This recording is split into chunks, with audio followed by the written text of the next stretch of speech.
کفار مکہ وجود باری کا انکار نہیں کرتے تھے، یعنی اللہ کے وجود کے منکر نہیں تھے، وہ بتوں کو ساتھ شریک کرتے تھے۔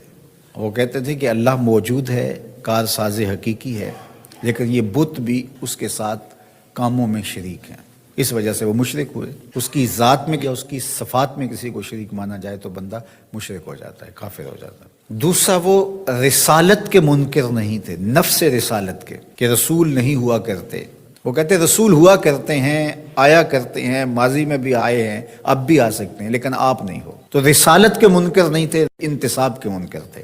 اور تیسری بات، عقیدہ آخرت، اس کا وہ سرے سے انکار کرتے تھے۔ وہ کہتے تھے یہ تو ہو ہی نہیں سکتا کہ جب ہم مر جائیں، مٹی میں مل جائیں تو دوبارہ اٹھائے جائیں۔ تو وہ باس بعد الموت کا بالکل انکار کرتے تھے۔ وہ کہتے ہیں یہ تو بات سمجھ میں نہیں آتی، جب ہم مر جائیں گے، جب ہم مٹی میں مل جائیں گے، ہڈیاں ہماری رل جائیں گی، تو دوبارہ کیسے ہمیں زندہ کیا جائے گا؟ یہ کیسے ہو سکتا ہے؟ نضر بن حارث باقاعدہ کسی قبرستان سے پرانی بوسیدہ سی ہڈی اٹھا لایا اور آقا کریم علیہ السلام کے سامنے آ کے کھڑا ہو گیا، اور اس ہڈی کو توڑتا ہے اور اس کے ریزے زمین پہ گرتے ہیں، اور کہتا کیا ہے؟ من یحیی العظام، ان ہڈیوں کو کون زندگی دے گا؟ وہی رمیم، جب یہ اتنی خستہ ہو گئی ہیں، بربری سی ہیں کہ ہاتھ کا لمس بھی گوارا نہیں کرتی اور گر پڑتی ہیں، تو ان ہڈیوں کو دوبارہ زندگی ملے گی؟ اب اس کا جواب سنیے۔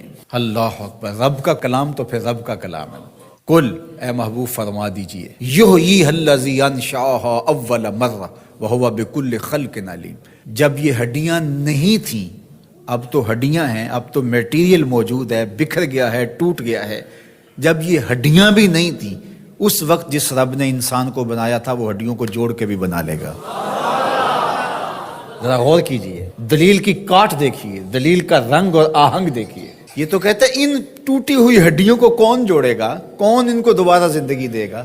یہ سوال وہ پوچھ رہا ہے، وَضَرَبَ لَنَا مَثَلًا، مثالیں کہاوتیں وہ بنا رہا ہے، وَنَسِیَ خَلْقَ، جو اپنی تخلیق کو بھولا ہوا ہے، جس کو یہ یاد ہی نہیں ہے کہ میں کون ہوں۔ ننھی بوند سے میری تخلیق ہوئی، اور پھر ہڈیاں بھی بنی، گوشت بھی چڑھا، اور پھر جو ہے وہ روح بھی پھونکی گئی۔ اگر یہ اپنی تخلیق پہ غور کرتا جو ہڈی اٹھا کے لایا ہے، تو یہ سوال ہی نہ کر پاتا کہ یہ کہاں تھا اور یہ کیسے آیا۔ تو وہ ڈٹ کے انکار کرتے تھے عقیدہ آخرت کا۔ تو یہ شروع سے رہا ہے، لوگ عقیدہ آخرت کا انکار کرتے ہیں۔ آج بھی بہت سارے لوگ عقیدتاً آخرت کا انکار کرتے ہیں، عملاً اور رویتاً بہت سارے لوگ انکار کرتے ہیں۔ جو آخرت کو فراموش کر بیٹھتا ہے اور دنیا کو ہی سب کچھ سمجھتا ہے اور آخرت کی بالکل تیاری نہیں کرتا، وہ بھی آخرت کو فراموش کیے ہوئے ہے۔ اللہ اکبر۔ تو اللہ تعالیٰ جل شانہ نے اپنے پیغمبر کے ذریعے سے اس تیقن کو کس طرح لوگوں کے سامنے پیش کیا۔ جب ابراہیم علیہ السلام نے کہا رب ارنی کیف تحیی الموتیٰ، مالک میں دیکھنا چاہتا ہوں کہ تو مردوں کو زندہ کیسے کرتا ہے۔ قال اولم تؤمن، کہا کہ تجھے یقین نہیں؟ قال بلا، مالک کیوں نہیں؟ ولکن لیطمئن قلبی، لیکن میں چاہتا ہوں کہ دل میں اطمینان اور زیادہ پیدا ہو جائے، یقین کی اور پختگی نصیب ہو جائے۔ قال فخذ اربعۃ من الطیر، کہا 4 پرندے پکڑ لو، فصرہن الیک، اور ان کو اپنے ساتھ مانوس کر لو، پھر ان کو ذبح کرو، ٹکڑے کرو، گوشت بناؤ، قیمہ کرو، اور مکس کر کے مختلف پہاڑوں پہ ڈال دو۔